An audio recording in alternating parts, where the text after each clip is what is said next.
Ayan, at dito na nga po tayo sa Pasay 5-star Terminal.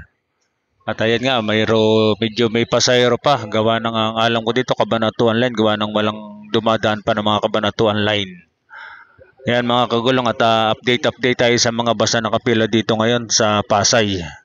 Para malaman nyo rin po yung mga nakapilang bus. Diyan, list na yung sinusundan natin. 113 papuntang Santa Cruz. At yung pumasok na yun, 1003.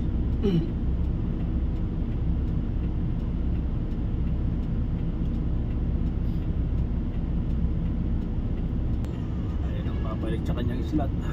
May iwanan. Kasi pag inibit na rin siya, di may ipon yung buli na mo. Hindi, okay lang naman. Hindi naman, minsan kasi nainip rin, sumasakay na rin sa iba. O yung iba ang mainipin, siyempre kahit pa paano naiiwan talaga na loyal talaga. Ano natin ito? Sa 113 Santa Cruz po yan, yung po yung araw-araw natin sinusundan dito sa Pasay.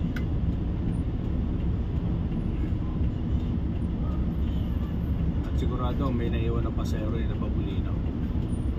Pagpa Santa Cruz po kasi sinusundan natin, may naiiwan kahit pa paano na papasok pa Bulinaw. Hindi kagaya ng Bulinaw talaga sinusundan natin, talagang maligas. Pero to sure na may maiwan dyan.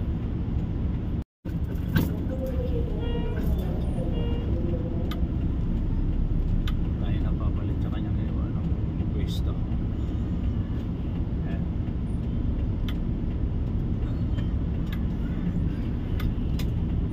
Mali na naman ako ng kabig. Ko.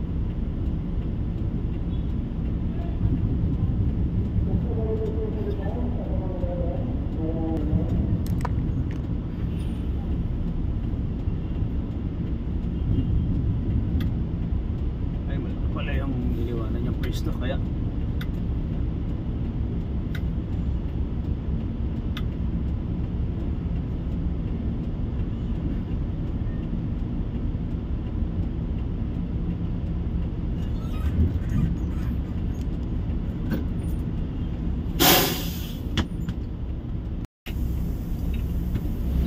yan po yung mga pasero natin sa labas.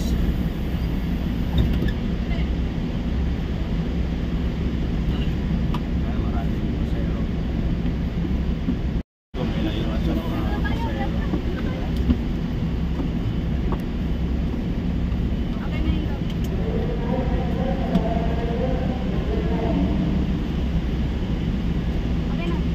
Diyan natin milit.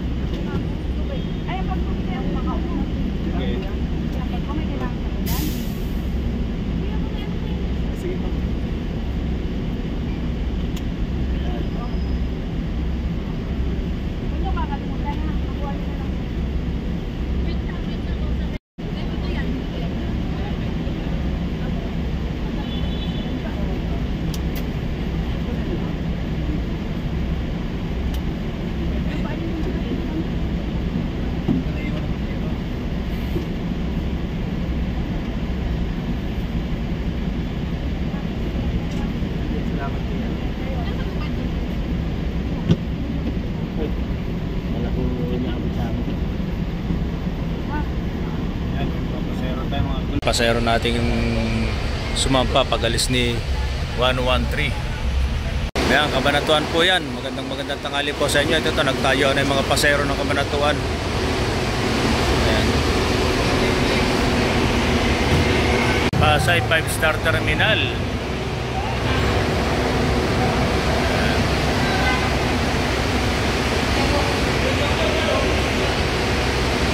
Yan, dito po tayo at ito po yung mga bus na nakapila ngayon dito sa Pasay 1003, April 23 po ngayon na, April 23 at ang oras 12:12 ng tanghali. Ayan.